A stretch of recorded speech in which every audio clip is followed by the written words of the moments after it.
Hello guys, एक बार फिर से आप सभी लोगों का आपके अपने YouTube channel IS Babu plus medical में स्वागत करता हूं। दोस्तों, अगर आप लोग DMLT BMLT स्टूडेंट है या पैरामेडिकल के किसी भी कोर्स में इन्वॉल्व हैं, तो जहां पे भी एनाटॉमी और फिजियोलॉजी पूछी जाती है वहां पे बोन स्ट्रक्चर ये टॉपिक जरूर पूछा जाता है। आज हम लोग बोन स्ट्रक्चर टॉपिक के बारे में डिस्कस करेंगे डेली के तरीके। आज हम लोग इस टॉपिक में जानेंगे कि बोन स्ट्रक्चर क्या होता है, इसकी डेफिनेशन क्या होती है, इसका वर्क क्या होता है, कैसे बोन बनती है, इनके बारे में हम लोग जानेंगे। आइए शुरू करते हैं अपने टॉपिक को। टॉपिक में आगे बढ़ने से पहले अगर आप लोग चैनल पर नए हैं तो चैनल को सब्सक्राइब कर वीडियो को लाइक शेयर और कमेंट जरूर करें। आइए देखते हैं कि बोन स्ट्रक्चर क्या होता है, उसके बारे में समझते हैं। सबसे पहले अगर हम बोन स्ट्रक्चर की बात करें तो हम बोन स्ट्रक्चर यानी हड्डी की संरचना और कार्य के बारे में जानेंगे, जो एनाटॉमी और फिजियोलॉजी के तहत ये क्लास है। ठीक है, हम बात करते हैं हड्डी की परिभाषा। सबसे पहले हम जानेंगे कि हड्डी की परिभाषा यानी डेफिनेशन क्या होती है। कह रहा है कि हड्डी यानी जो बोन, हिंदी में हड्डी कहते हैं, इंग्लिश में बोन कहते हैं। हड्डी एक कठोर रिएट यानी सशक्त, स्ट्रांग और जीवित संयोजी ऊतक लिविंग कनेक्टिव टिश्यू है। ठीक है, जो हमारी बोन है वो क्या है, एक कठोर सशक्त और जीवित संयोजी ऊतक है, कनेक्टिव टिश्यू है। ठीक है, यहाँ तक डिफिनेशन क्लियर हुई। फिर आगे क्या कह रहा है, यह शरीर का स्केलेटन फ्रेमवर्क यानी कंकाल तंत्र बनाती है। ठीक है, जो हड्डियां होती हैं ये क्या करती हैं, जो हमारी बॉडी होती है, बॉडी का फ्रेमवर्क बनाने का काम करती हैं, स्केलेटन फ्रेमवर्क बनाने का काम करती हैं, यानी कंकाल तंत्र बनाने का काम करती हैं। हड्डियां कैल्शियम, फास्फोरस और कोलेजन फाइब्रस से बनी होती हैं। जो हड्डियां हमारी होती हैं वो कैल्शियम से, फास्फोरस से और कोलेजन फाइब्रस से बनी हुई होती हैं। आई होप यहाँ तक आप लोगों को क्लियर होगा। फिर आगे हम बात करते हैं हड्डी के मुख्य कार्यों के बारे में कि फंक्शन ऑफ बोन। बोन के जो कार्य होते हैं, हड्डी के जो काम होते हैं वो कौन कौन से होते हैं। सबसे पहले सपोर्ट, शरीर को आकार और सहारा देती है। जो बोन्स होती है वो हमारे शरीर को क्या करती हैं, एक आकार देने का काम करती हैं और उनको सपोर्ट यानी सहारा देने का भी काम करती हैं। दूसरे अगर वही हम बात करें तो सुरक्षा, प्रोटेक्शन, महत्वपूर्ण अंगों को सुरक्षा जैसे खोपड़ी, मस्तिष्क की रक्षा करती है। जो हमारी बोन्स होती है वो हमारे शरीर को प्रोटेक्ट करने का भी काम करती हैं।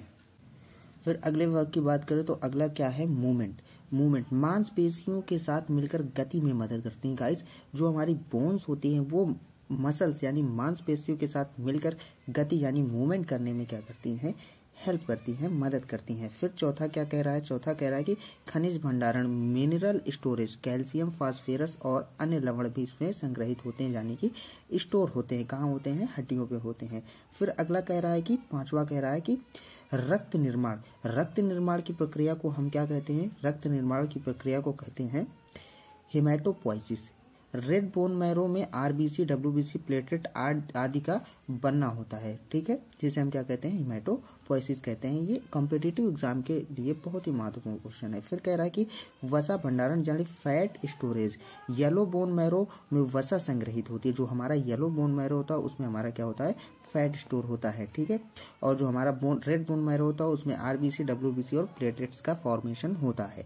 ठीक है, आई होप यहाँ तक क्लियर होगा। फिर हम आगे बात करते हैं हड्डियों का संगठन, कॉम्पोजिशन ऑफ बोन। बोन किन किन चीज़ों से मिलकर के बनी होती हैं। तो क्या कह रहा है कि पहले 65% अकार्बनिक इनऑर्गेनिक पार्ट यानी अकार्बनिक भाग से मिलकर के बनी होती हैं। 65% इसमें मुख्यतः कैल्शियम फॉस्फेट होता है और 35% कार्बनिक भाग यानी ऑर्गेनिक पार्ट, ठीक है, जिसमें कोलेजन फाइब्रस और प्रोटीन मैट्रिक्स पाया जाता है। ये हमारा कितना परसेंट भाग होता है, 35% भाग होता है। सीधे सीधे हम बात करें कि जो हड्डियों का कॉम्पोजिशन होता है, संगठन होता है, वो दो तरीके से मिलकर के बना होता है। पहला गाइस अकार्बनिक भाग, दूसरा क्या होता है, कार्बनिक भाग, जिसे इंग्लिश में कहते हैं इनऑर्गेनिक पार्ट और ऑर्गेनिक पार्ट। जो हमारा इनऑर्गेनिक पार्ट होता है वो 65% होता है, जिसमें कैल्शियम फॉस्फेट होता है, और जो 35% होता है ऑर्गेनिक पार्ट, उसमें कोलेजन फाइब्रस प्लस प्रोटीन मिलकर के बना हुआ होता है।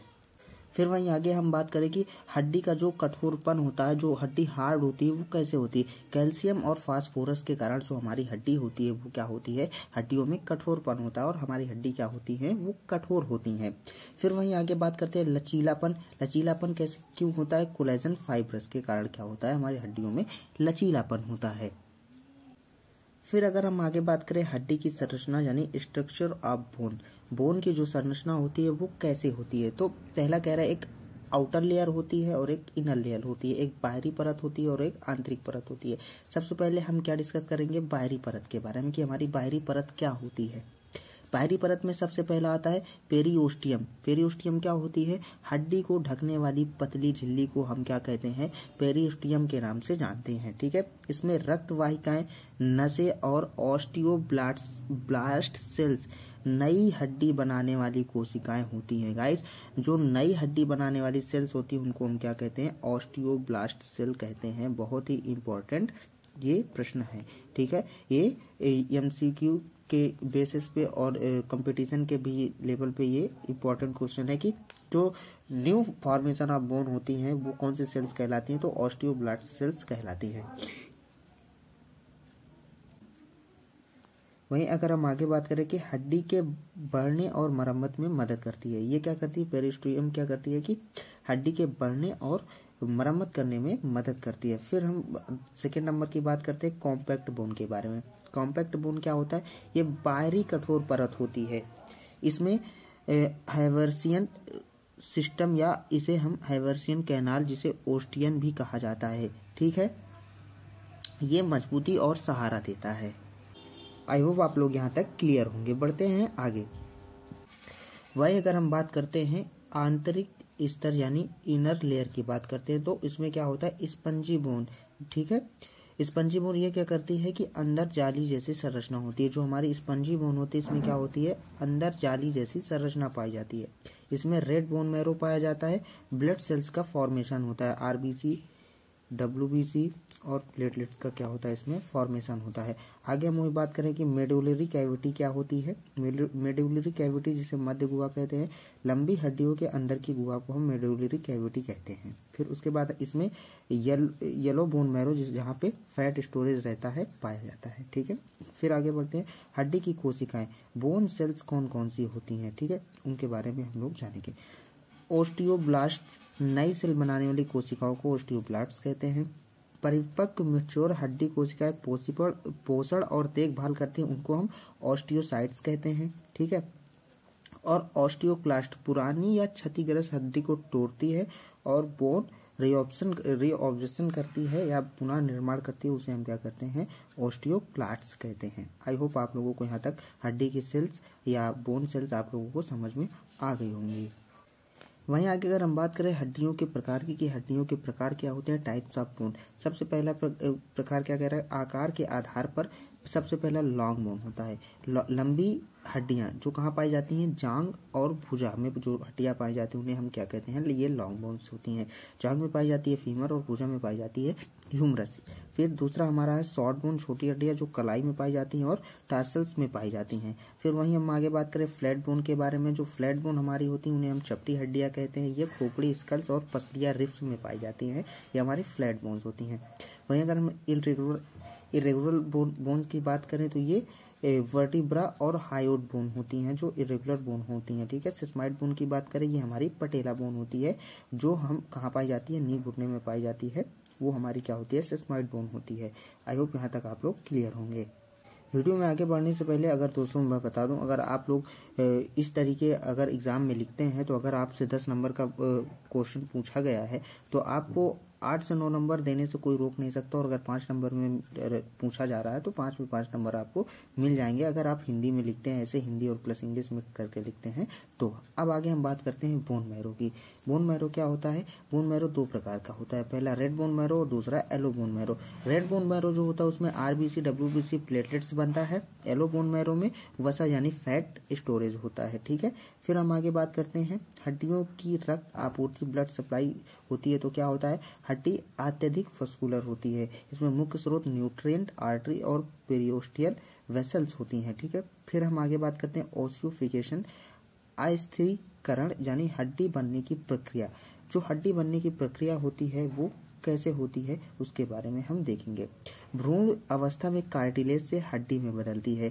जब भ्रूण अवस्था होती है तो वो अवस्था में जो कार्टिलेज होता है वो हड्डी में बदलता है। यह 2 प्रकार से होता है। ठीक है, या कितने प्रकार से होता है, 2 प्रकार से होता है। पहला हमारा है इंट्रामेम्ब्रेनियस ओसिफिकेशन, ये क्या करता है, सीधे झिल्ली से हड्डी जैसे स्कल्स बोन बनती हैं। और सेकेंड हमारा होता है इंडोकॉन्ड्रियल ओसिफिकेशन, जिससे कार्टिलेज से हड्डी बनती है जैसे लॉन्ग बोन्स। ठीक है, फिर हम आगे बढ़ते हैं। आगे हम बात करते हैं क्लिनिकल इम्पोर्टेंस के बारे में। अगर जहाँ पे भी हड्डी से जुड़ी हुई बात होती है वहाँ पे अगर हम लोग फ्रैक्चर शब्द का यूज कर रहे होते हैं तो उसका मतलब होता है हड्डी का टूटना। जब हड्डी टूट जाती है तो हम उसके लिए क्लिनिकल इम्पोर्टेंस, जो चिकित्सीय महत्व होता है, उसके लिए हम कुछ टर्म यूज करते हैं, शब्द यूज करते हैं। अगर फ्रैक्चर शब्द का यूज हो रहा है तो मतलब कि वो हड्डी का टूटना होता है। ठीक है, अगर हम वहीं पे ओस्टियोप्रोसिस शब्द यूज कर रहे हैं हड्डी के लिए तो उसमें क्या होता है कि कैल्शियम की कमी से हड्डी का कमजोर हो जाना क्या कहलाता है, ओस्टियोप्रोसिस कहलाता है। वहीं अगर जब भी कहीं हमें कोई टर्म दिख जाए, अर्थराइटिस लिखा हो, तो हमें समझ जाना है कि जोड़ों की सूजन से बात कर रहा है। आई होप दोस्तों आप लोगों को ये लेक्चर यहाँ तक समझ में आया होगा। अगर आप लोगों को लेक्चर समझ में आया है तो आप अपने पैरामेडिकल साथियों के साथ जरूर इसे शेयर करें और चैनल को सब्सक्राइब करें, वीडियो को लाइक, शेयर और कमेंट जरूर करें। मिलते हैं हम लोग अपने अगले टॉपिक में, जब तक के लिए बाय।